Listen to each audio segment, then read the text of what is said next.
Yeah, okay.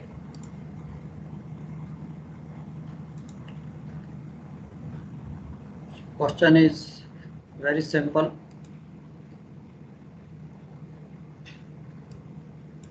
Find the earliest time on 22nd April 92 a vessel can cross under the bridge with 2-meter clearance above the mast at Seebeck. If the vessel has a draft of 18 meters and the height of mast is 38 meters above the keel and height of bridge is 21 meters. So इस question को please लिख लीजिए. Then I will explain you on the board. I'll take you on the board. Then फिर इस question को करते हैं.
Yes dear, लिख लोगे तो बताओ.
Done, sir.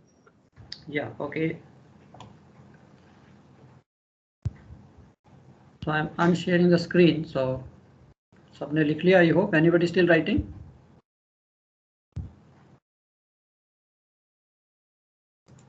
Okay. Yeah, I think you can switch off the cameras. होगी आपकी attendance तो.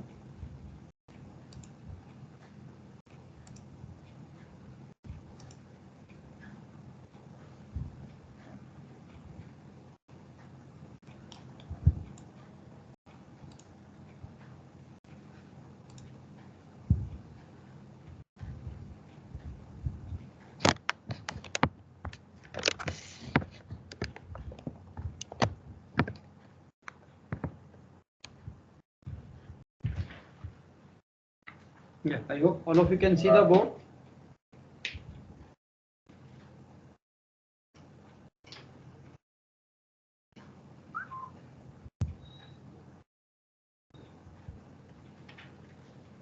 सर बोर्ड का नाम सीबैक है. Yeah, Seebeck.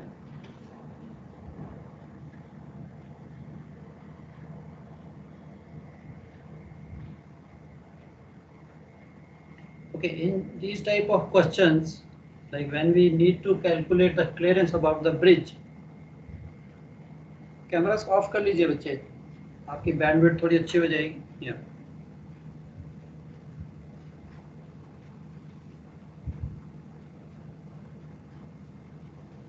Now we have the bridge, and the vessel has to pass under this bridge. Now very simple, we have, say this is your seabed.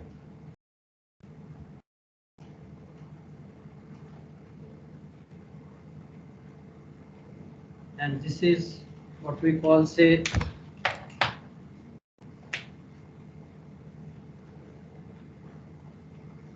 a normal sea level, what we call the chart datum, what is marked on your charts, the charted depth what we call. इसके ऊपर थोड़ा exaggerate करता हूँ, this is the height of tide presently, any place, seabed, chart datum, and this we call जो भी height of tide है, 10 centimeter, 20 centimeter, half a meter, 1 meter, this can be the height of tide. Now your ship is floating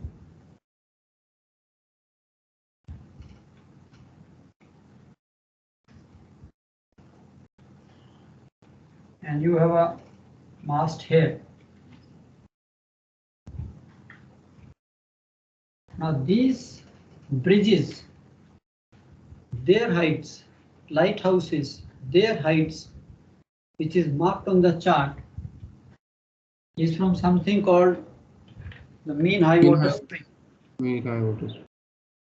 So let's assume this is your mean high water spring. Example, it can be the highest water 5 meters. And from here, the clearance is marked, say it is 20 meters. Now, if I want to pass, I need a 2 meter clearance. So what is of interest to me? Now, there are many methods. The very simple is, now I need a 2 meter clearance. If you see from here, this is my basically what we call air draft from water level to the mast.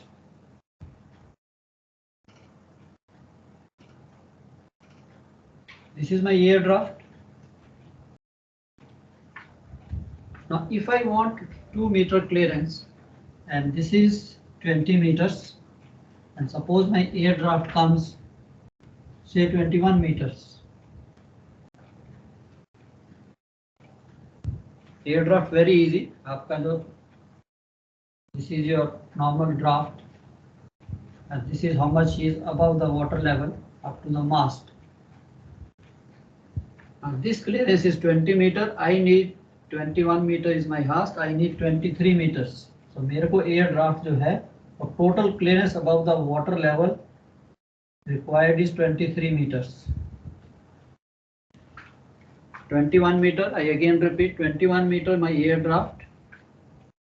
I need 2 meter clearance from the bridge. That means I need total clearance from the water level to the bridge 23 meters. So मेरे को 2 meter clearance चाहिए. अब यहाँ पे है, the clearance is 20 meters from this level, and I need 23 meters. That means it is simple that मेरा जो water level है, the water level should be somewhere at this level. I need 3 meter. The water should be below. How much? 3 meter. ये 20 है, मेरे को 23 चाहिए. तो पानी का जो लेवल है high water, mean high water spring से the water level should be 3 meter below. यहाँ पे होगा, then I am happy, then I get a 23 meter clearance if the water level is here. That means this level was 5 meter.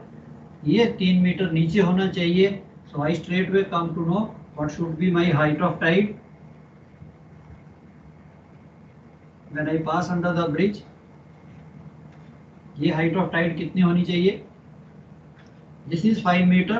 मेरे को पानी 3 metre नीचे चाहिए mean high water spring से.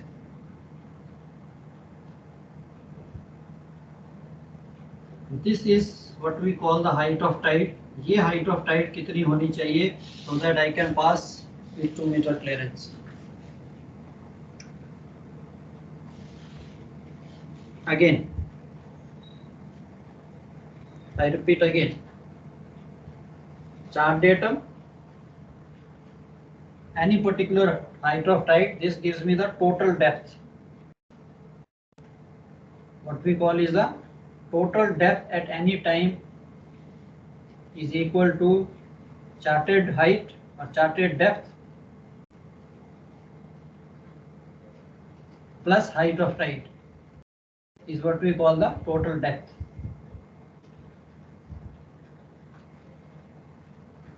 Total depth के अकॉर्डिंगली मैंने अपना एयर ड्राफ्ट कैलकुलेट किया, इट इज 21 मीटर्स। मेरे को ये क्लियरेंस ये जो टोटल क्लियरेंस है ये 23 चाहिए, this should be 23, then I am happy I have a 2 metre clearance from the bridge. Height of the bridge is given from something like what we call mean high water spring, या from mean high water spring this is 20, that means अगर highest tide है तो मेरे पास 20 metre की clearance है। अब मेरे को 23 मीटर चाहिए, that means I need water to be 3 metre below this mean high water spring. ये हाइट ऑफ टाइड आपकी आ जाएगी 5 - 3, that means height of tide should be 2 metres. Yes और नो? अगर ये 2 मीटर हाइट ऑफ टाइड है then आपकी ये क्लियरेंस जो है right from the water level, अगर पानी का लेवल ये है तो इट बिकम्स 23 मीटर्स। ये 20 था, 3 मीटर मैंने पानी को और गिरा दिया, I need only 2 metre height of tide. Understood? Not understood?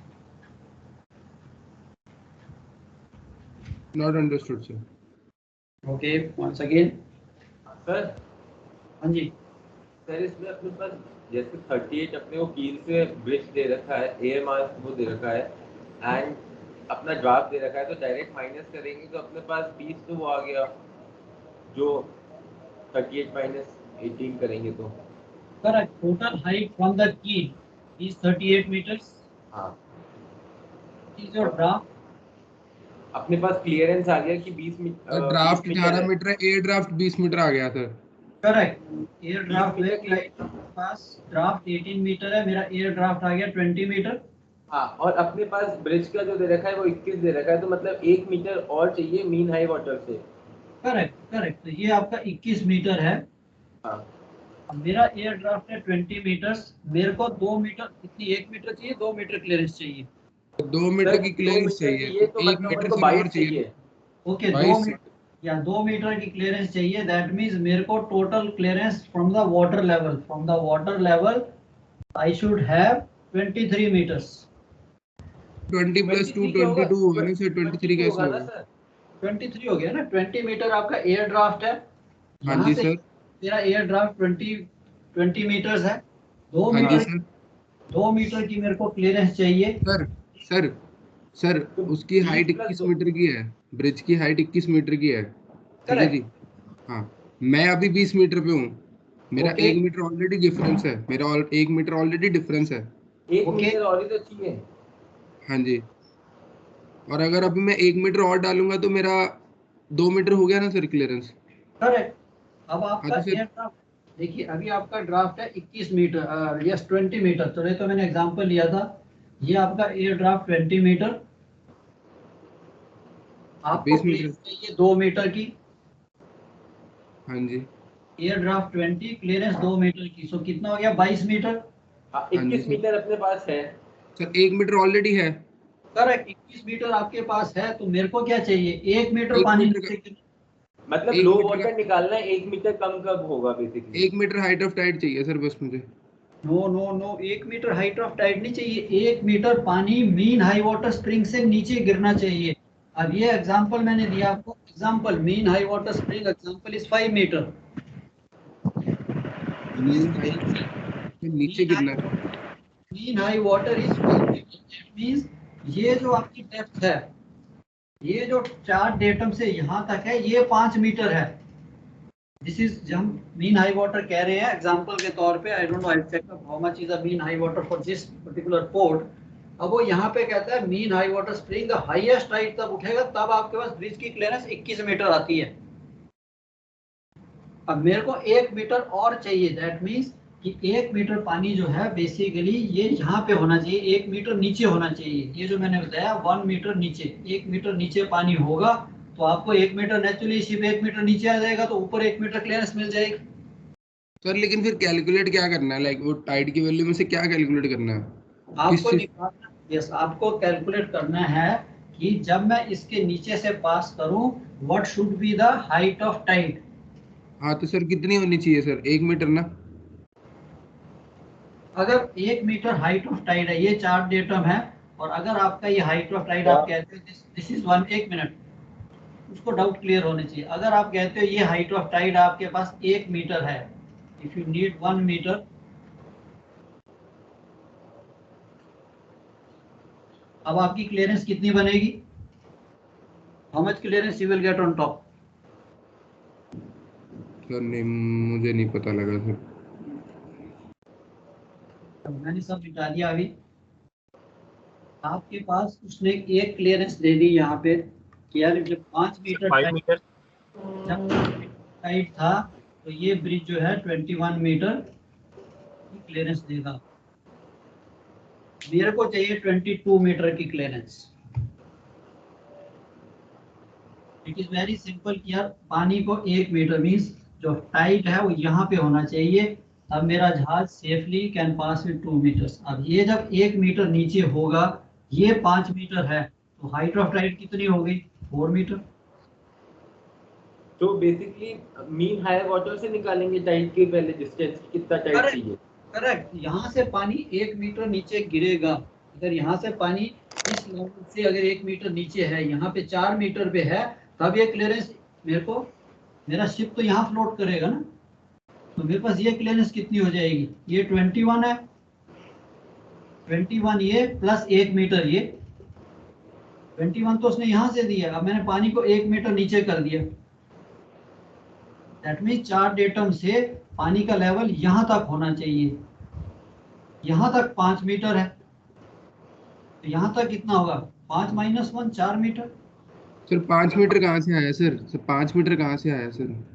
ओहो, तो मैंने एग्जांपल लिया ना अभी। आपने मीन हाई वाटर स्प्रिंग अगर निकालना है तो आप टाइड टेबल पे जाओगे कि टाइड टेबल चलेंगे सर, आप बताओ कौन सी टाइमिंग चाहिए, मैं आपको बताता हूँ सर। हाँ जी, तो अब आपकी जो यहाँ सर ये नेसेसरी थोड़ी है कि आपका उसी 1 मीटर नीचे से ड्रॉप हो, उससे फर्दर ड्रॉप होगा तो क्लियरेंस तो ज्यादा ही रहेगी हमारी। Correct, much better. तो एम के नीचे का टाइम उसके particular line 1 metre drop mean high water spring से, उससे फर्दर और उससे फर्दर नीचे जितनी भी वैल्यू आएगी हमारी क्लियरेंस मोर देन 22 ही रहेगी ऑल द टाइम। आपकी क्लियरेंस, इसीलिए जब normally ship is passing under the bridge we always go on the falling tide. हाँ फॉलिंग टाइड, करेक्ट सर, वो तो वैल्यू हमेशा फिर सेफर साइड ही रहेगी। We should pass under the bridge on the falling tide, कि अब यहाँ पे टाइड है, अगर मैं शिप यहाँ से आ रहा है तो ship tide is falling, that mean ship जो है नीचे नीचे जाता जाएगा, क्लियरेंस ज्यादा होती जाएगी। Now pilots will never take you under the bridge on the rising tide, कि अगर आपके इंजन में कुछ हुआ, स्पीड में कुछ हुआ, तो टाइड आपका ऊपर उठ रहा है, आपकी क्लियरेंस कम होती जाएगी। हाँ सर ठीक है सर। ये दो चीजें बड़ी ध्यान वाली हैं एज अ नेविगेटिंग ऑफिसर, कि यार when I pass under the bridge I should be passing on the falling tide. अब ये मैंने टाइड रख लिया, यार मेरे को 4 मीटर का टाइड चाहिए, सो मैंने कैलकुलेट किया भी 4 मीटर टाइड 12 बजे होगा, and I start passing under the bridge. अब अगर टाइड फॉल कर रहा है तो अगर मैं लेट भी होता हूँ 5 मिनट 10 मिनट, तो मेरा जहाज यहाँ पे आ गया, ये क्लियरेंस ज्यादा होगी, और नीचे आ गया, ये क्लियरेंस ज्यादा होती जाएगी। अब अगर मेरे को शैलो पैच से पास करना है, now another thing, if the ship has to pass over a shallow patch, वहां पे जो पायलट्स हैं they will take you on the rising tide. क्यों? कि अगर मेरा शिप डिले होता है, कुछ भी होता है, करंट टाइड जो भी उसको इफेक्ट करता है, स्पीड में फर्क पड़ता है, तो अगर मेरा शिप डिले हो रहा है तो I am going on rising tide, तो मेरी यूकेसी इंक्रीज होती जाएगी। These are the two very simple things. तो पायलट है वो तो डेली इन एंड आउट करते हैं, उन्हें तो पता है। अब शिप पे भी आपने when you are a master tomorrow, तो आपको भी रफ कैलकुलेशन होनी चाहिए, am I passing over a shallow patch on the rising tide और the falling tide. Falling tide हुआ, थोड़ी सी स्पीड में फर्क पड़ा तो आपकी यूकेसी कम होगी, बैठ जाएगा जहाज। सिमिलरली ब्रिज के लिए अब ये सिंपल था कि यस ये जो ब्रिज की हाइट दी है this is for the mean high water spring कि अगर टाइड मैक्सिमम है, अब in this case here the mean high water spring is 3.4 meters. I will let you know कहाँ से देखना है. Now here the mean high water spring is 3.4 meters. That means जब ये टाइड आपका 3.4 मीटर है तब आपका ब्रिज जो है 21 मीटर की क्लियरेंस दे रहा है आपको. बट मेरे को चाहिए 22 मीटर की clearance. Just imagine your ship is here and मेरे पास ये 21 मीटर की क्लियरेंस है. शिप इज एट से mean high water springs. Mean high water spring every time तो होगा नहीं. अब अगर मैंने ये क्लियरेंस इंक्रीज करनी है दैट मीन्स ये टाइड जो है 1 मीटर इससे नीचे होगा तो मेरे को 22 मीटर की क्लियरेंस मिल जाएगी. अब जब ये इस लेवल पे जहाज होगा तो 4 डेटम से ये हाइट कितनी होगी. This is what we call the height of tide. ये हाइट ऑफ टाइड कितनी होनी चाहिए. 1 मीटर नीचे अगर मैं इसको कंसीडर करता हूँ तो 3.4 minus 1 is equal to 2.4. Sir height of tide 2.4 metre जब होगी, जिस टाइम पे होगी मैं कैलकुलेट करता हूँ कि 2.4 मीटर की हाइट ऑफ टाइड कब होगी, उस वक्त we can pass over the under the bridge. उसके बाद तो फॉलिंग टाइड है. This is the earliest time. 2.4 metre जब हाइट ऑफ टाइड है दिस इज अर्लीस्ट टाइम. उसके बाद 5 minute 10 minute 15 minute I am मेरी जो क्लियरेंस अब बढ़ती जाएगी. So this is the question. What is the earliest time you can pass under the bridge with 2 meter clearance? Earliest है जब आपके पास 2.4 मीटर का टाइड हो. क्या कहता है शिवांग? Clear now? थोड़ा सर बट यहाँ पे अपना मीन हाई वाटर स्प्रिंग की या तो हाइट के बीच को रिलेशन हो या फिर हमारे का जो मास्ट है उससे ब्रिज का कुछ क्लियरेंस दिया हो तो ही फिर हम दोनों के बीच में रिलेशन स्टेबलाइज कर पाएंगे ना. यहाँ पे तो ऐसा कुछ दिया नहीं है. ये बच्चे में समझा नहीं. एक minute. I think 2 of your mics are on. So is that Saurav speaking or Shivang? Saurabh sir. Yes. Okay. हाँ सौरभ बोलिए. हाँ सर ये कह रहा था कि या तो हमारे पास मीन हाई वाटर स्प्रिंग की उस कंडीशन में हाइट दी हो जिससे हम जो है दोनों के बीच में रिलेशन स्टेबलाइज कर पाए या फिर हमारे पास जो शिप का मास्ट है उससे जो ब्रिज की हाइट दी हो तो फिर हम जो है मतलब कितने मीटर की हाइट चाहिए वो फिर हम रिलेशन स्टेबलाइज कर पाएंगे ना. देखिए बच्चे आपके पास शिप का डेटा है दैट आपका हाईएस्ट मास्ट जो है right from the keel it is 38 metres. Yes sir. मेरे पास अपना पानी का ड्राफ्ट पता है मेरे को. The ship's draft is 20 meters 18 meters. Yes sir and air draft 20 meter. 20 meter आ गया. That means yes water level से हाईएस्ट पॉइंट जो मेरा है वो 18 मीटर पानी से ऊपर है. Yes sir. 20 metre not 18 metre 20 metre. Air draft is 20. अब मेरे को जो है ब्रिज की क्लियरेंस ब्रिज के नीचे से जब मैंने पास होना है तो 20 मीटर तो मेरा हाईएस्ट पॉइंट है. मास्ट का टॉप जो है वो 20 मीटर है पानी के लेवल से. अब मेरे पास और क्लियरेंस होनी चाहिए ताकि मैं मेरा मास्ट ब्रिज को टच ना करे. दैट मीन मेरे को टोटल एयर ड्राफ्ट जो कितना चाहिए 22. Yes sir. अब उसने चार्ट पे लिख दिया है कि आपका जो ब्रिज है उसकी हाइट जो है 21 मीटर्स है. अब ये जो 21 उसने चार्ट पे लिखा है this 21 metre is when the tide is mean high water spring. जब हाई वाटर स्प्रिंग है हाईएस्ट टाइड है तब उसकी हाइट ब्रिज की जो क्लियरेंस है वो 21 मीटर है. yes, अब ये पता करना है कि हाइट ऑफ टाइड कितनी होनी चाहिए ताकि मेरे को 22 मीटर की क्लियरेंस मिले. yes, sir. हाई वाटर था हाईएस्ट वाटर था वो मैंने कैलकुलेट कर लिया है. बुक में दिया 3.4 मीटर है mean high water spring. That means जब टाइड 3.4 है तो ब्रिज की क्लियरेंस 21 मीटर है. ओके. अब मेरे को चाहिए ब्रिज की क्लियरेंस 22 मीटर. तो हाइट ऑफ टाइड कितनी होनी चाहिए 1 मीटर कम. Yes sir. 3.4 से 1 मीटर में कम करता हूँ. दैट मींस अगर हाइट ऑफ टाइड 2.4 है तब मेरे को ब्रिज की क्लियरेंस 22 मीटर मिल जाएगी. बिकॉज 22 मीटर मिल जाएगी. 20 metre air drop 2 metre clearance मेरे को 22 चाहिए. 21 मीटर उसकी हाइट है जब height of tide is 3.4. Okay sir. Okay. तो अब इस क्वेश्चन को हाँ जी सर मेरा बस ये क्वेश्चन था कि जो भी हमारा चार्ट इसमें एटीटी में दिया हुआ है, तो हमारे भी ये तो पता है कि हमारा टाइड कितना है, ये सब तो ठीक है, लेकिन ये जो दिया हुआ मीन हाई वाटर स्प्रिंग पे ही हमारी शिप होगी, और जो हमारा उस समय का पर्टिकुलर टाइड है वो दोनों डिफरेंट होंगे ना सर? वो मैं हमेशा आप सेम नहीं ना हो सकते? नो नो नो नो देखिए, अब आप मैं टाइड टेबल खोलता हूँ। अब मेरे को देखना है कि यार ये जो मेरा मीन हाई वाटर स्प्रिंग है ये कितना है उस पोर्ट के लिए, इजंट इट? Yes sir. तो ये मैं देखने के लिए I go to the tide table, and if I go to this, इस पोर्ट का नंबर कितना है? Could anybody check up? Sir 9194 sir, volume 3। Okay, so volume 3 हमने खोला, हम 9194 पे जाते हैं, एंड 9194 जैसे ही आपको दिखता है वहाँ पे secondary ports, I think we are all familiar. Vancouver. Yeah, standard port is Vancouver for this port. So let me go to 9194. अगर आप खोलिए 9194, अगर आप यहाँ पे देखते हो सीबैक, सो दिस इज द पोर्ट जिसका मेरे को टाइड निकालना है, 9194 सीबैक, all of you can see. Yes sir. अब यहाँ पे अगर आप देखिए, जहाँ इसकी इस पोर्ट के लिए सीबैक के लिए standard port is Vancouver, all of you can see. Yes sir. अब वैंकूवर के सामने उसने लिख दिया है mean high water springs, mean high water जो है 4.4 है, मीन लो वाटर, मीन हाई वाटर, लो वाटर। सो हमें ये देखना है मीन हाई वाटर जो है वो यहाँ पे कितना दिखा रहा है, 4.4। Yes sir. अब इसी के नीचे आप वर्टिकली आ जाइए तो ये करेक्शन कितनी दिखा रहा है? अगर मीन 0। हाई वाटर स्प्रिंग जो है वैंकूवर के लिए 4.4 मीटर है, तो सीबैक के लिए करेक्शन कितनी है? -1।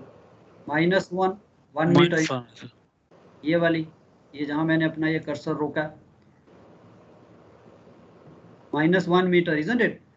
So mean high water spring for CPAC will be 4.4 minus correction 1 meter. So that means 3.4 meter is the mean high water spring. ये वैल्यू आ गई Yes, मेरे sir. पास। अगर मैं वैंकूवर का कैलकुलेट करता तब मैंने स्ट्रेट वे 4.4 ले लेना था। अब उसने मेरे को करेक्शन दे दिए, these are the height corrections. So मैंने यहाँ से हाइट करेक्शन निकाली भी, मीन हाई वाटर स्प्रिंग जो है सीबैक के लिए 4.4 -1 जितनी भी यहाँ पे दी है, +1 +2 जो है उस करेक्शन को आप अप्लाई कीजिए। So you will straightaway get the mean high water या mean high water spring for that particular secondary port. अब मेरे को मिल गया mean high water springs 4.4 -1 3.4। That means जब आपका मैक्सिमम पानी, मैक्सिमम टाइड जो है 3.4 है उस पोर्ट का, जब 3.4 होगा तो आपके ब्रिज की क्लियरेंस जो है पानी के लेवल से, वाटर लेवल से 21 मीटर्स है। अब मेरे को पानी का जो लेवल है 1 मीटर नीचे चाहिए। ब्रिज को तो हम कुछ नहीं कर सकते, मेरा जहाज भी वहीं पे फ्लोट करेगा जितना उसका ड्राफ्ट है। सो अगर मेरा पानी का जो लेवल है, तो water level at that moment अगर वो 3.4 मीटर से 1 मीटर नीचे आएगा तो नेचुरली मेरी ब्रिज की क्लियरेंस 22 मीटर हो जाएगी। यस और नो? वाटर लेवल से, so water level Yes, sir. से अगर पानी 21 मीटर क्लियरेंस को मैंने अगर 22 मीटर क्लियरेंस बनाना है, फॉरगेट अबाउट कि आपका शिप वहाँ पे है या नहीं है, ब्रिज है, ब्रिज के नीचे वाटर लेवल है, वाटर लेवल से ब्रिज जो है जब हाईएस्ट टाइट था तो मैंने मेजर की तो 21 मीटर मिली। अब अगर मेरे को ये वाटर लेवल से ब्रिज की क्लियरेंस को 22 मीटर करना है तो कैसे कर सकता हूँ? पानी का लेवल 1 मीटर नीचे गिरा दो, isn't it?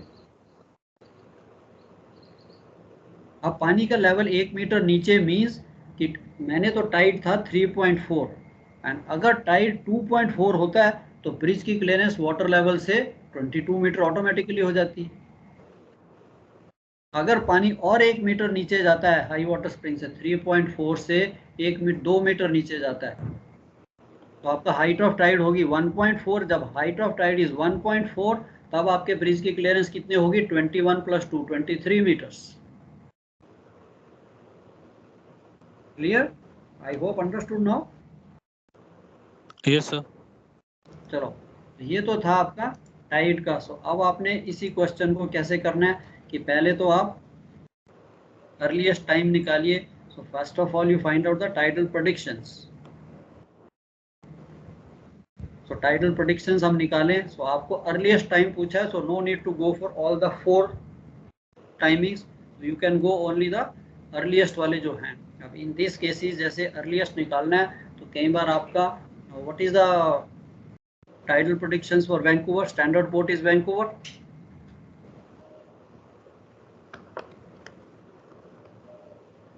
Okay, standard port is Vancouver 9133. So standard port में अगर मैं जाता हूँ तो 22 अप्रैल के लिए. So if I go to standard port 22 अप्रैल, 22 अप्रैल के लिए मैं अगर जाता हूँ in my tidal predictions Vancouver 22. This is your Bangkok, and I come to China, Japan, and then we come to British Columbia, Vancouver, 22 April.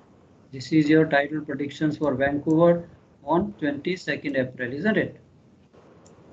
All of you can see that?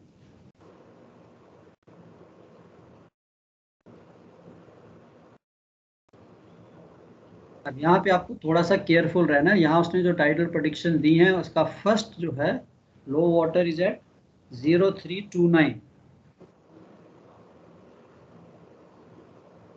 Can all of you see this tidal predictions Vancouver की? Yes sir. अब पहला देखिए उसने time दिया है 0329 and this is again low water. अगर मैं उससे एक दिन पहले देखता हूँ 2157, यहाँ मेरे को दिख रहा है high water, and then it is 329 is low water. So 329 already low water पहुंच चुका है. एंड मेरे मन में है कि यस, मेरे को राइजिंग टाइड पे नहीं जाना, मेरे को फॉलिंग टाइड पे जाना है, तो मैं इससे पहले वाला टाइम पकड़ता हूँ.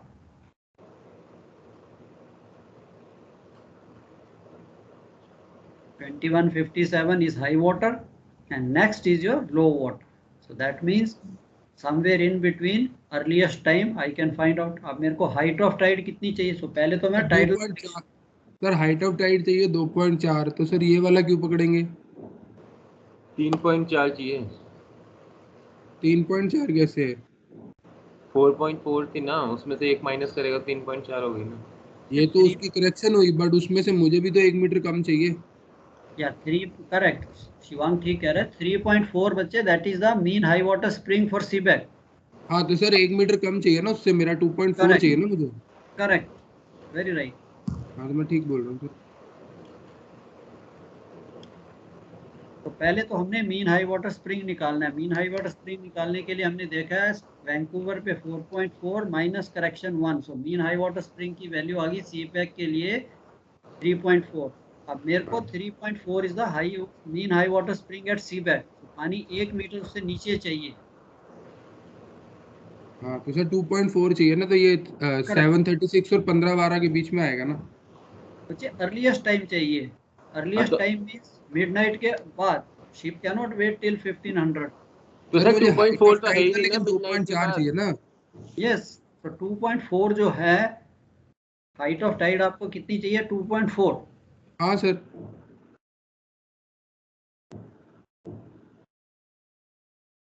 या 2.4 चाहिए. सो 2.4 जो टाइड है वो कब मिलेगा मेरे को? सर वो अगले टाइमिंग में से 7:36 और 15:12 के बीच में सर. बच्चे ये तो स्टैंडर्ड पोर्ट के टाइम है. अभी तो मेरे को हाँ सर इसको करेक्शन लगाऊंगा तभी मिलेगा ना सर. लगा के तो सर 0641 इतना फर्क नहीं आ रहा ना. यस, करेक्शन लगाऊंगा तो ये जो टाइम है ये हो सकता है कम हो जाए. हाइट करेक्शन ये तो हिट एंड ट्रायल है ना. फिर अब ये तो हिट एंड ट्रायल है ना कि क्या पता करेक्शन में ये कम हो जाए, क्या पता ना हो. Yes yes. सो पूरा लगा देते हैं करेक्शन सर जितना है चारों का. आपको हाई इस पे नहीं जाना. पहले तो मेरे को टाइडल प्रेडिक्शन निकालनी है.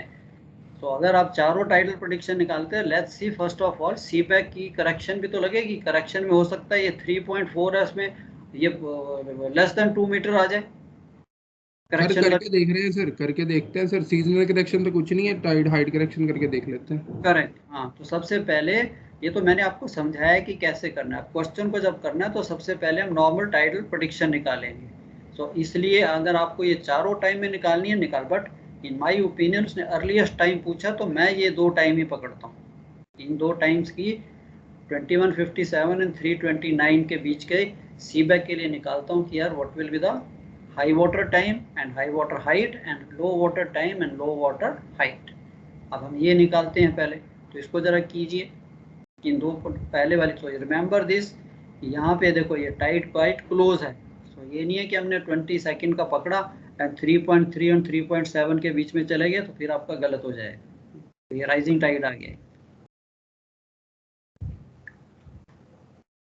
तो ज़रा टाइडल प्रेडिक्शन निकालिए इसकी, सीबैक की कितनी आती है।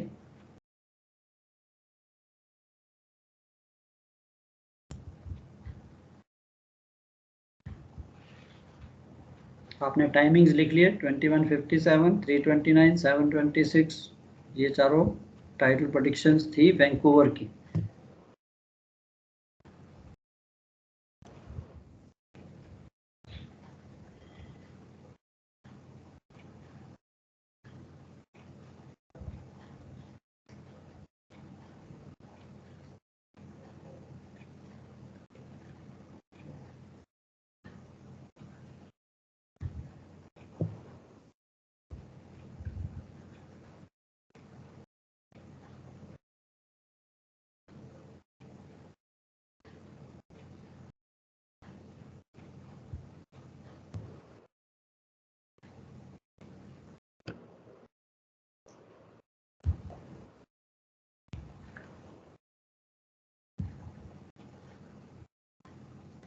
इस पोर्ट में आपको एक और चीज़ दिखेगी, this is basically a diurnal tide होगा यहाँ पे, it is not semi diurnal. तो यहाँ पे आपको सिर्फ दो टाइम ही दिखेंगे।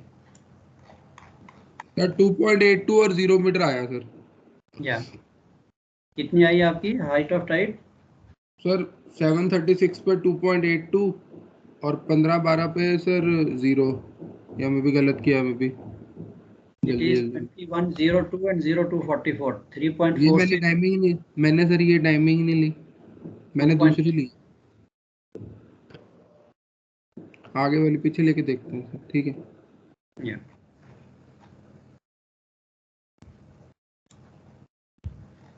So when you go to this 9194 secondary port की हम corrections देखते हैं तो you will find here 9194, 9193, 9194, no, not 43, 9194 CBAC। अब अगर आप यहाँ पे देखिए तो आपको सिर्फ दो टाइमिंग दिख रहे हैं। Now if you go high water and low water, that means this is a diurnal tide. There is only one high in 24 hours and one low in 24 hours. So in this case, अब जहाँ पे semi diurnal था, जहाँ पे मेरे को दो timings चार टाइमिंग्स आते थे, वहाँ तो हमें इंटरपोलेट करना पड़ता था। When this tide is diurnal, जहाँ पे एक हाई वाटर और एक लो वाटर है, then there is no need to interpolate. Straightway 00:55 minutes and 00:45 minutes की करेक्शन लग जाएगी आपकी सेकेंडरी पोर्ट को।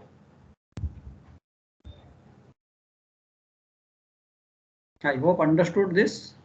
तो लास्ट जो हमने किया था दैट वाज, उसमें चार टाइमिंग थे, high water, low water, high water, low water, isn't it. अब यहाँ पे उसने सिर्फ दो ही टाइम दिए, तो इसमें इंटरपोलेशन नहीं आएगी बिल्कुल भी। So it is something like this. वहाँ से अगर आपने इसको, I just copy to show you, Vancouver कोई टाइम नहीं है, सीबैक के लिए correction is 55 minutes and 45 minutes, high water के लिए 55 मिनट्स एंड लो वाटर के लिए 45 minutes. And similarly Vancouver high water, low water, I mean mean high water, low water and corrections नीचे दी हैं। तो अगर मैं दो टाइमिंग्स लेता हूँ तो मेरे पास आ जाता है 2157 and 020329। I apply the correction -0055 and -0045। आपके पास सेकेंडरी पोर्ट टाइमिंग्स इमीडिएटली आ जाते हैं 2102 of 21st and 0244 of 22nd आपका लो वाटर आएगा। हाँ सर, ये आया 4.4 मीटर और 2.3 मीटर।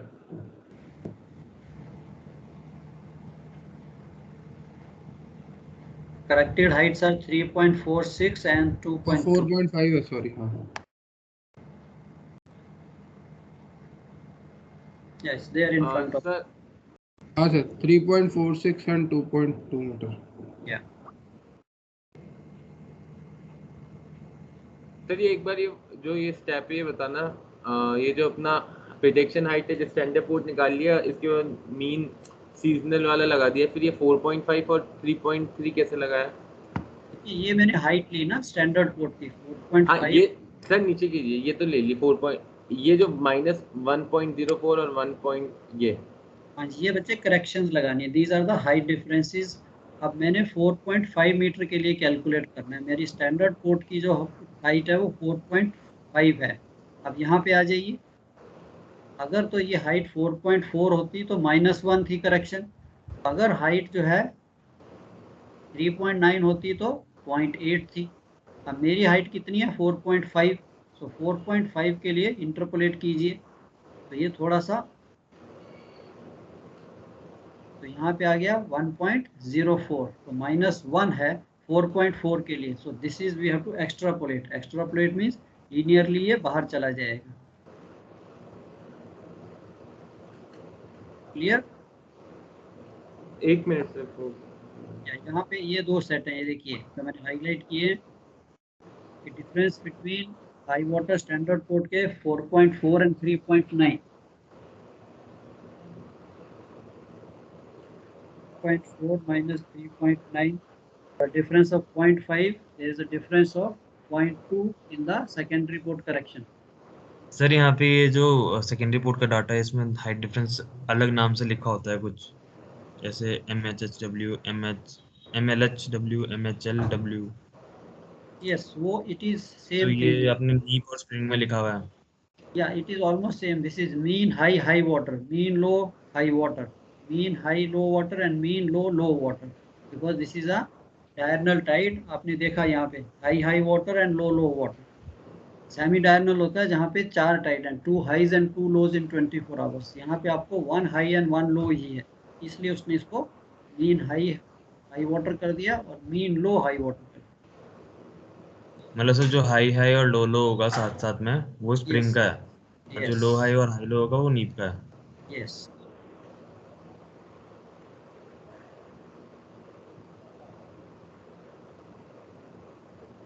ठीक है, तो अब जब आप इंटरपोलेट करते हो 4.4 के लिए -1 है, 4.5 के लिए थोड़ी सी ज़्यादा होगी, -1.04 आ गई। एंड सिमिलरली 3.3 के लिए, सो 3.3 के लिए आप अगेन यहाँ पे भी एक्स्ट्रापोलेशन जाएगी।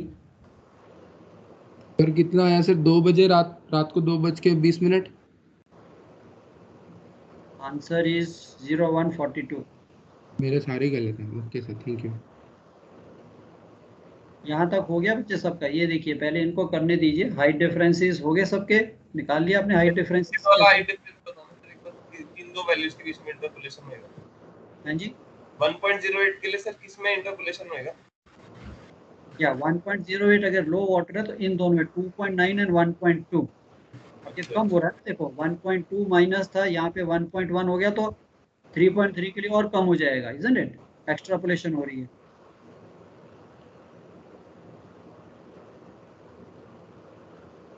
सर 3.9 और 2.9 के बीच में आएगा ना 3.3 तो? नहीं नहीं बच्चे, यहाँ करना है लो वाटर का है। ये दोनों हाई वाटर के लिए ये है, लो वाटर के लिए ये है।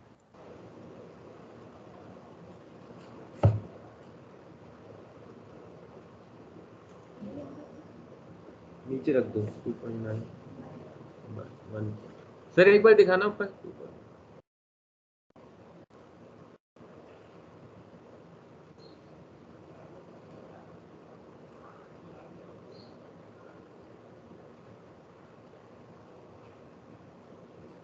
यस सर, ये हाइट्स आ गई। चलो गुड। तो ये सर 1 मिनट सर करने दो, 1 मिनट हमें भी कर रहे हैं सर। कोई बात नहीं, कोई बात नहीं, मैंने वही रखा हुआ है।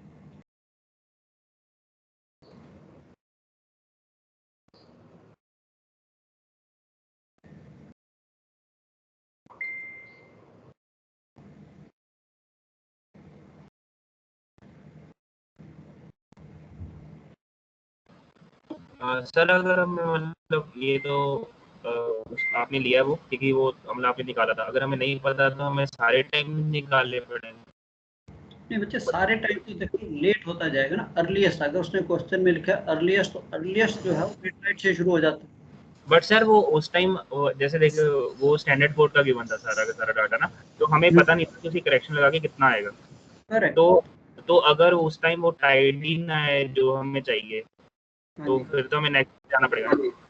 कोई बात नहीं, अगर तो आप नेक्स्ट चारों, अगर आप चारों भी लिख लेते हो, जैसे ही आप यहाँ पे पहुंचोगे, जैसे ही आप हाई वाटर लो वाटर की, आप ये टाइम तो इजी है, टाइम तो आपने निकाल लिया, टाइम तो चाहे चारों का निकालना है वेरी इजी, वो तो 1 मिनट की बात है, वही करेक्शन है, कोई इंटरपोलेशन नहीं है। अब जब यहाँ पे आप हाइट लिखनी शुरू करोगे तो आपको सिर्फ दिखना शुरू हो जाएगा कि अर्लीस्ट टाइम जो है अब आपने ये निकालना है। अब तो आपने ये निकाल लिया कि ये प्रेडिक्शन निकाली, चलो आप एग्जांपल चारों भी कर लेते हो, उसमें भी कोई हर्ज नहीं, थोड़ा सा आपका टाइम ज्यादा जाएगा। वो सब बस पूछ बट अब अगर आपने ये क्वेश्चन अब ये क्वेश्चन अगर एग्जाम में आता है तो आपको ऑलरेडी पता है, आपने किया है कि यार इसके टाइम जो है it is going to lie between this, isn't it? हाँ जी सर। तो मैं why should I waste calculating all the 4? अगर आपको कहीं डाउट है, नेवर माइंड, आपके ज़्यादा से ज़्यादा मेरे हिसाब से 5 या 7 मिनट और लगेंगे अगर मैंने चारों टाइड का भी अगर कैलकुलेशन करनी है तो। हाँ जी सर ठीक। बट आप जैसे जैसे प्रैक्टिस तो आपको समझ आ जाएगा कि हाँ यार ये क्वेश्चन है, अर्लीस्ट टाइम चाहिए मेरे को, दैट इज मिडनाइट के बाद, when the pilot can be booked और when the ship can sail after midnight. Midnight के बाद मेरे को टाइम चाहिए। एंड ये चीज़ आपके मन में रहनी चाहिए कि ब्रिज के नीचे से है तो मैं राइजिंग टाइड अवॉइड करूंगा, ये नहीं है। Sometime we go also, we take a calculated risk, की कई बार है पोर्ट तो पोर्ट है, उसको तो चलना है, ये नहीं कि all the time we are waiting. But ये है कि यस, उस वक्त फिर हम एवरीथिंग वी मेक श्योर कि यार टाइड जो है राइज हो रहा है तो थोड़ी सी क्लियरेंस हम ज़्यादा रखें एंड इमीडिएटली पास करें। But normally I mean nobody takes a risk, तो हमेशा हम। हाँ जी ठीक है सर, ये हाई वाटर का तो 3.46 आ गया, दूसरे वाले का 2.2 कैसे आ गया, समझ नहीं आ रहा था। ये देखो ना यहीं पे तो है 2.2, अभी ये 3.3 था। हाँ तो मैंने करेक्शन लगाई -1.08, ये आ गई आपकी करेक्शन, ये नहीं आई? नहीं, मेरी ये नहीं आ रही ना सर। अभी ठीक है, वेरी गुड। बताया तो था। अब रुक जाइए, 2 मिनट रुक जाइए। अब मेरे को ये लो वाटर की हाइट डिफरेंस लगानी है, तो मैं टाइड टेबल पे जाता हूँ। ये आपको 4 कॉलम दिख रहे होंगे। अब इसमें हाँ दो, सर। हाँ ये 2 कॉलम छोड़ दीजिए, ये हाई वाटर के हैं, ये लो वाटर के हैं, मीन लो वाटर, मीन लो वाटर। ठीक है। इनमें इंटरपोलेट करूंगा मैं। नाउ 2.9 एंड 1.2 एंड नीचे -1.1 एंड -1.2। अब मेरी हाइट है, just look at this figure, यार मेरी जो हाइट है 3.3 है, दैट मीन्स वो 2.9 से और इस तरफ को जा रही है। जस्ट कंसीडर दिस, इसको मैं डिलीट कर देता हूँ। एग्जाम्पल आपके पास ये 2 टाइमिंग्स हैं। अब मेरी जो पेपर जो टाइड निकालना है, मेरा हाई जो लो वाटर है वो 3.3 मीटर है, that means I have to extrapolate. That means ये 1.2 था, 1.2 पे 1.2 था, 2.9 पे 1.1 है, 3.3 पे ये और कम होगा, इजंट इट? कम होता जा रहा है नेचुरली, 1.1 से कम होगा, इसलिए आपको वहां पे सर माइनस में वैल्यू है, माइनस में वैल्यू कम होगी तो वैल्यू बढ़ेगी ना, कम कैसे होगी? देखिए ये 1.2 है, अगर आप एक्स एक्सिस वाई एक्सिस को भी ड्रॉ करते हैं, ये 1.2 है, इजंट इट? अब उसके बाद 1.1 जो है उसके लेफ्ट साइड में ही रहेगा ना। लेफ्ट में कैसे रहेगा सर?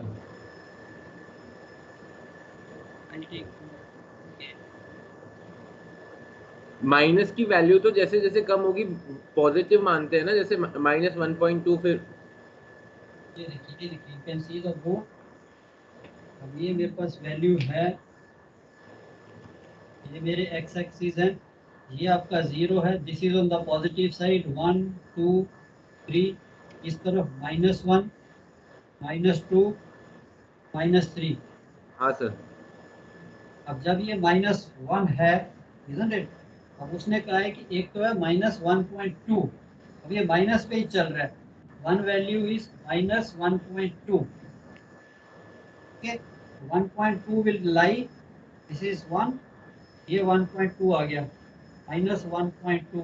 अब इसके इस तरफ जो वैल्यू है वो कितनी आती जाएगी, बड़ी आएंगी जो भी आएंगे, या इंक्रीज होती जाएगी, isn't it? हाँ उसने हाँ यहाँ पे मेरे को रेफरेंस दे दिया है अब 1.2 एंड ये 1.1। अब इससे कम वैल्यू क्या होगी अगर मैं तीसरी करता हूँ, तो हो सकता है -1.0। यस सर, अब मैं और इसको कम करता हूँ तो ये आ जाएगी -9, हाँ 0.8। तो ये अपने ये तो एक्स एक्सिस में राइट साइड चलेगा ना, इस तरफ लेफ्ट साइड थोड़ी चलेगा, एक्सिस में देखेंगे तो इधर बढ़ेगी थोड़ी, वही तो मैं कहना चाह रहा हूँ। यस यस, वही मैं कह रहा हूँ ना, उसने दो वैल्यू दे दी आपको। एक वैल्यू थी -1.1, अब दूसरी जो है -1.1, 1.2 से 1.1। अब जो इस तरफ में अगर डिक्रीज होगी वैल्यू तो वो 1.2 तो नहीं हो जाएगी ना, या 1.3 तो नहीं हो जाएगी। सर 1.7 पे 0.1 का डिफरेंस है, करेक्ट। ठीक है, अपने को चाहिए 0.4 पे डिफरेंस। ओके, तो बेसिकली देखिए यहाँ पे कहता है 2.9 एंड दूसरी फिगर थी 1.2, 1.2 या 2.9 एंड 1.2। 1.2 के लिए डिफरेंस है -1.2, वो तो ठीक है, तो यहाँ पे है -1.1। हाँ अब इन दोनों का डिफरेंस कितना आ गया, 0.7, 1.7। 1.7 पे 0.1 का डिफरेंस आ गया। ओके, 0.1 का 1 के लिए 1.7 एंड मेरे को चाहिए 3.3, तो मैं यहाँ से रेफरेंस लेता हूँ। 3.3 के लिए हो गया 0.4 into 0.4,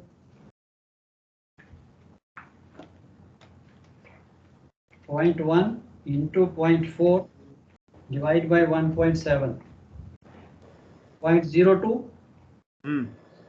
isn't it? That means 0.02 जो है वैल्यू इससे कम हो जाएगी, तो इसमें से मैं 0.02 और कम कर देता हूँ, 1.076,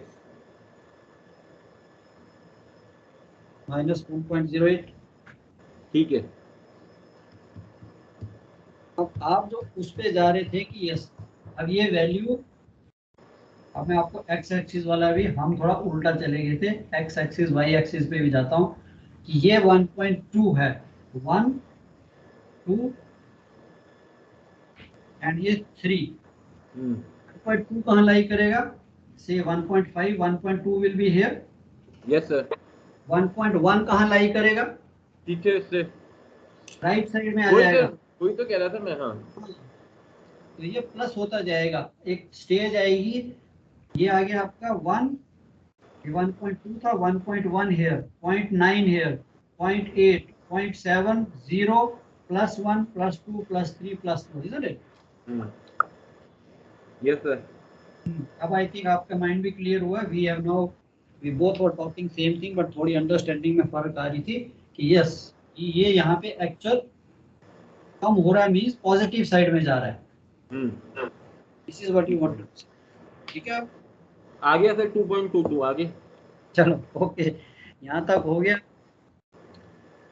अब मेरे को वापस आगे गुप्ता सर की क्लास। चलो ओके, फिर बंद करें। डराया मत कर यार, पहले सही क्वेश्चन तो पूरा करें।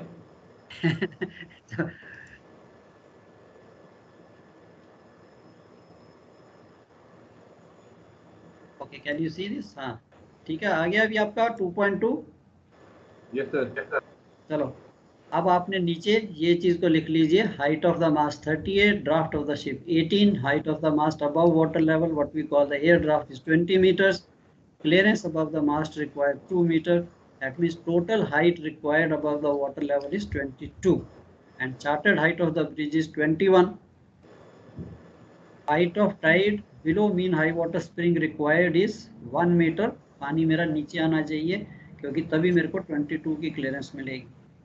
मीन हाई वाटर स्प्रिंग मैंने कैलकुलेट कर लिया 4, करेक्शन लगा के -1, 3.4, इसमें से 1 मीटर पानी नीचे गिरना चाहिए। Height of tide required is 2.4। तो please this is what it is from the diagram using. अब आपने ये डायग्राम पे जाना है जो आपको 3 कर्व्स वाला डायग्राम था, because volume 2 and 3 you have always only one graph with 3 curves. Individual ports का curves नहीं होते, तो उन graphs पे जाइए and you have to calculate the duration. So अभी मैंने duration भी आप easily निकाल सकते हो. It is 5 hour 42 minutes. Duration is the difference between the this 2102 and 244. Difference between the timings of high water and low water. So 5 hour 42 minutes. So 5 hours and 6 hour के curve के बीच में मैं जाऊंगा and आपको timing मिल जाएगा 2.4 metre height के लिए 1.01 42 hours. Ship can cross earliest at 0142. उसके बाद जब तक आपका लो वाटर है तब तक आप क्रॉस कर सकते हो. तो ये एक डायग्राम बता देना सर.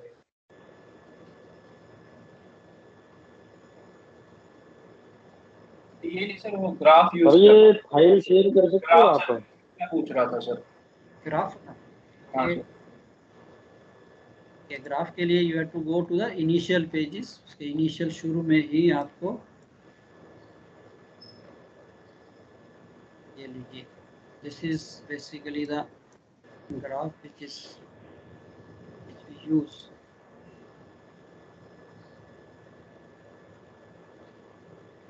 एंड ये आपका 5 आवर 6 आवर 7 आवर. तो मेरा है 5 आवर 42 मिनट्स. तो this is the 5 hour curve.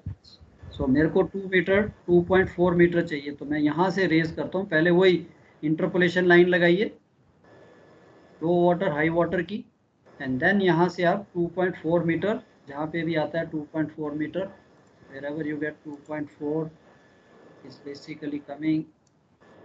This is 3 meter, this is 2. So 2.4 यहाँ से मैं लाइन इरेक्ट करूँगा where it meets the interpolation line and then suppose यहाँ पे interpolation line meet करता है and then I go this way and कहाँ पे रुकना है आपने 5 hour 42 में. ये 5 hour का है, ये 6 hour का है. So 5:42 will be somewhere here. यहाँ पे आपके पास टाइम आ जाएगा and then you drop. Sir low में जाएंगे ना, लो साइड में या अदर साइड. या करेक्ट. तो इस तरफ जाओगे between 5 and 6 hours. 5 hours 6 hours 7 hour का लास्ट वाला. सो between 5 and 6. तो यहाँ से फिर आप लाइन ड्रॉप करोगे इन बिटवीन इन दोनों के बीच में.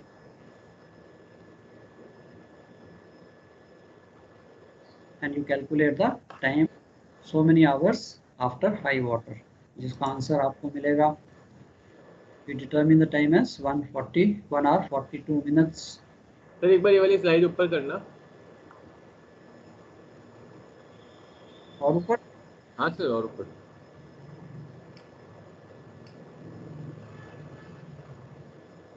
और ठीक है सर बस हो गया. सर ये फाइल ही शेयर कर दो, कर सकते हो क्या? हाँ जी.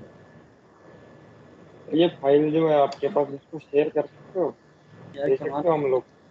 फिर देखो अगर अभी आप पहले दिन से को अच्छा ठीक है यार फाइल हमें मिल जाएगी, हमें पढ़ने की क्या जरूरत है. आप तो अपनी फाइल मेरे से अच्छी बनाओगे. आपने अपनी एक्सरसाइज बुक खोली है, ऊपर क्वेश्चन लिख रहे हो, नीचे आपने सारी एक्सप्लेनेशन भी लिख दी साइड में.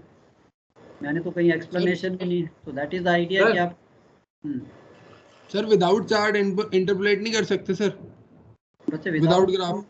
विदाउट ग्राफ कैसे करोगे सर? जैसे हम वो करते थे पहले कि ये इतने घंटे में इतना, तो इतने घंटे में इतना, 2.4 के लिए कितना होगा? नहीं. सर उसमें लाइक 1 hour 50 minutes आ रहा था. कोई बात नहीं. बट बच्चे दिस इज अगेन ये तो चलो आपको लीनियर कर्व दिख रहा है कि बेसिकली दिस कर्व से आपको मैंने बताया था this is basically the behaviour of the tide. उसे कर्व से करना है ना? कर्व से करना है ना? ठीक है. एंड आई सजेस्ट हियर जब आप करते हो इस क्वेश्चन को करोगे भी तो अपने आंसर शीट पे भी एक रफ जैसा रफ में एक कर्व बना के and show him that how you have done. बस आप अदरवाइज अटैच तो कुछ नहीं करोगे, आप स्ट्रेट वे लिख रहे हो. मैं यहाँ पे एक फिगर बना देता हूँ, उस पर ऐसा ही 3 कर्व दिखा के पेंसिल से, not to the scale, just neat figure but not to scale. Interpolation line दिखाता हूँ यहाँ से 2 मीटर पे रेज करके. तो एग्जामिनर नोज कि अगर आपकी थोड़ी बहुत प्लस माइनस की गलती है तो he knows you are principally right. तो आप उनको दिखा दीजिए जैसे चार्ट वर्क में आप एक रफ स्केच बनाते हो ना आंसर शीट पे. हाँ जी, वैसा यहाँ पे भी एक neat but not to scale एक स्केच बना दीजिए 3 कर्व दिखा के. That's all. सर एक चीज पूछनी थी, जो आपने ये रीफर कार्गो में प्रिंसिपल पढ़ाया था रेफ्रिजरेशन वाला, उसमें एक तरफ कूलिंग वाटर है, एक तरफ ब्राइन है, जो बीच में गैस चल रही है वो गैस कौन सी है? क्योंकि एक तरफ तो आप कंप्रेस कर रहे हो उस गैस को।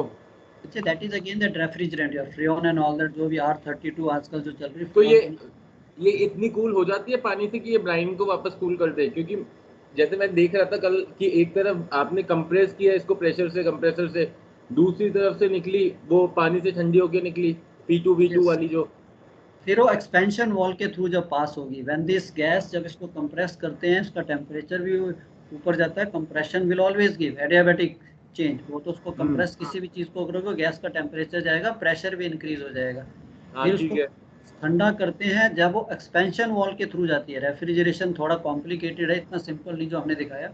एक्सपेंशन वॉल के थ्रू जब ये गैस पास होगी, सडन एक्सपेंशन होती है तो गैस इमीडिएटली कूल हो जाती है, बहुत ज़्यादा ठंडी हो जाती है। जो आपके अपने फ्रिजेज हैं घर के, उनमें भी यही है, कंप्रेस किया गया।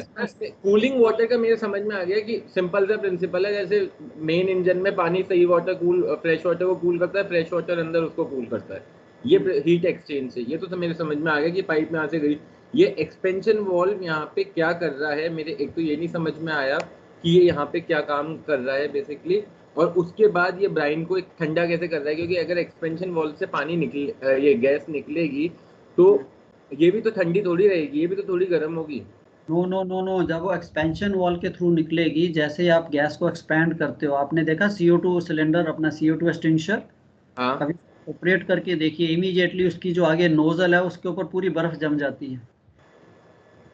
किसी भी कंप्रेस्ड गैस को रिलीज कीजिए, CO2 किसी भी गैस को रिलीज कीजिए, इमीडिएट आपका हाथ ठंडा हो जाएगा। ये गैस इस काबा में भी हो जाता है, सब में हो जाता है, इसी में भी देखिए। चलो टाइम नहीं है, एनीवेज लेक्चर को I will make you very basically, this is a very basic fundamental adiabatic changes कहते हैं इसे, कि without any heating, without any cooling, it is a natural phenomena कि जैसे गैस एक्सपैंड होती है वो ठंडी हो जाती है। यहाँ पे भी ये जो कूलेंट गैस है, ये जो फ्रेऑन, ये जो कार्गो, ये जो थी R22 R32 जो गैसेज हैं, they become very cold, they can give you burn, they go to minus temperatures पे। अब ये माइनस टेम्परेचर की जो गैस है आपकी पाइप्स में सर्कुलेट हो रही है, तो पाइप तो ठंडी है, उसके थ्रू जैसे वो ब्राइन उस ठंडी पाइप को टच करेगा तो वो ठंडा हो जाएगा। तो एक्सपेंशन वाल बेसिकली उसको ये करती है, उसका जो प्रेशराइज होता है उसको कम करके उसको बाहर निकालने के लिए ठंडा करता है बेसिकली। यस, सडन एक्सपेंशन करने के लिए। It's a complicated thing. Expansion valve इतना छोटा नहीं जो हमें फिगर में दिखता है, it's quite a bit of engineering there. तो जब वो गैस हाई प्रेशर से एक्सपेंशन वॉल के थ्रू निकलती है, इट्स लाइक जैसे इंडक्टर, सडनली वो एक्सपैंड होती है, उसका वॉल्यूम इंक्रीज होता है, it becomes very cold. Sir हाँ जी सर, ये जो आपने अभी क्वेश्चन कराया, हाँ जी बच्चे बोलो। सर आप खोलेंगे सर एक बार जस्ट क्वेश्चन दिखाओ, जो ग्राफ पे सर हमने फिगर, हाँ इसका ग्राफ सर, जो ग्राफ बनाना है ना हमने, हाँ सेकेंडरी पोर्ट का विक्टोरिया, उसका सर ग्राफ खोलेंगे एक बार। हाँ जी सर, ये सर अभी इसके हाई वाटर पे मैंने लिख दिया 2102 जो मेरी वैल्यू आई थी, ठीक है सर। 2102 ये आई थी ना सर 3.46, ऐसे ही बनेगा ना। अब ये देखिए आपका ये है ना, ये है आपका 3.46 एंड 2.22। हाँ जी, ये मैंने लिख लिया, हाई वाटर वाले नीचे लिख लिया 2106। तो ये मेरा 4th एंड 5th के बीच में 0142 एंड 0242 आ गया सर। ओके, अब आपने यहाँ पे इंटरपोलेशन राइट साइड वाला क्यों किया ये बता देना सर एक बार। हाँ जी सर, राइट साइड वाले कर्व में हम लोग कर रहे हैं ना काम। ओके सर वो सर ये हाई वाटर के बॉक्स में मैंने लिख लिया 2102, राइट सर। ओके,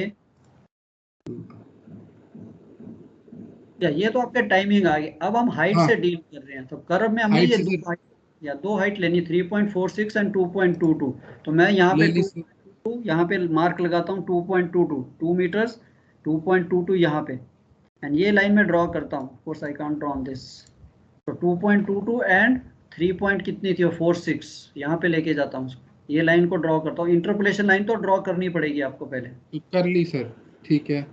ओके, अब 2 मीटर पे देखिए आपको टाइट कितना चाहिए, 2.4। हाँ जी सर। अब 2.4 से लाइन इरेक्ट कीजिए। अच्छा सर, दोनों में सर सेम ही स्केल लेके करना है ना, लाइक ऊपर 3.46। Yes, same scale. और अच्छा सेम स्केल लेना ना, और नीचे 2.2। यस सर इसमें ये खींचने की जरूरत क्या है, अपन डायरेक्टली 2.4 से उस तरफ ले जाएंगे, नीचे डालेंगे तो टाइम तो वैसे भी आ जाएगा ना। वही पूछ रहा था सर। हाँ एक मिनट मैं बोर्ड पे जाता हूँ। I think I will take you on the board, that will be better, तो यहाँ पे कर्व पे नहीं होगा एक्सप्लेन। अब आपने करना क्या है, यहाँ पे सिंपल आपके पास ये 3 कर्व्स हैं। अब मेरे पास ये उसने 3 कर्व दे दिए, एक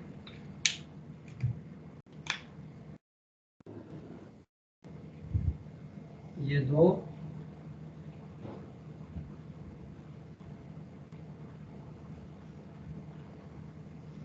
एंड ये आपका तीसरा कर्व उसने दे दिया। अब मैं यहाँ पे इंटरपोलेशन लाइन ड्रॉ करता हूँ 2.2 एंड 3.46 जो भी था आपका। ठीक है तो सर। ये भी ऊपर स्केल चल रहा है। अब ये मैंने लाइन ड्रॉ कर ली लाइक दिस, हो गई सर, ठीक है। 2.4 से 2.4 से मैं लाइन इरेक्ट करता हूँ जो इंटरपोलेशन लाइन यहाँ मिलती है। हाँ जी sir. 5 hours 6 hours 7 hours 5 hours 6 hours 7 hour के ये 3 कर्व। अब मैं यहाँ से लाइन लेके जाता हूँ and I go here, this is 5। सो मेरी जो ड्यूरेशन है 5 और 46 मिनट्स, तो यहाँ तो 5 है, यहाँ पे 6 है, सो 546 विल बी समवेयर हियर। 530 यहाँ, 540 यहाँ से मैंने लाइन ड्रॉ करनी है एंड ये आपका हाई वाटर है। यहाँ से मैं कैलकुलेट करता हूँ after how many hours after the high water. तो हाई वाटर कितने बजे था? 21:02। अब जितने भी ये घंटे आपके आते हैं उसमें आप ऐड कर दीजिए। कितने आवर्स आए ये? 4 घंटे समथिंग मैंने किया नहीं, 4 आवर्स। पता नहीं सर मैंने किया नहीं, पर आंसर अगर 0142 है तो 4 घंटे 40 मिनट आ रहा होगा ना।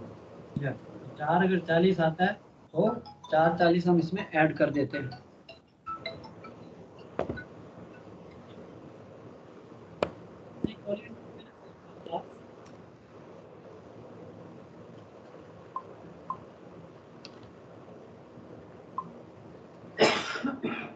हाँ जी अभी थोड़ा, हाँ जी अभी छोड़ रहा हूँ मैं, 5 मिनट में छोड़ रहा हूँ।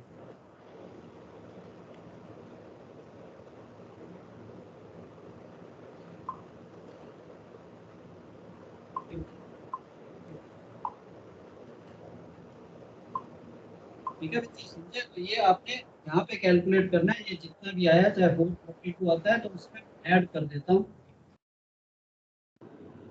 0142 आवर्स इज द, मेरे को 2.4 मीटर का टाइड मिलेगा।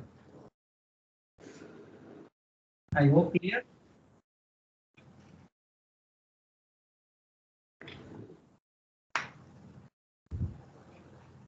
ठीक है बच्चे, क्या कहते हैं? Okay okay sir. तो कोई बात नहीं, तो ये कंटिन्यू एक और क्वेश्चन करेंगे नेक्स्ट मीट पे, तो फिर आपको ये और क्लियर हो जाएगा। Okay, I make another one question, उसको करेंगे तो फिर सब क्लियर हो जाएगा। Thank you sir. या चलो बच्चे, okay bye bye. Thank you sir. Bye sir, thank you sir. Bye बच्चे, बाय, वेलकम।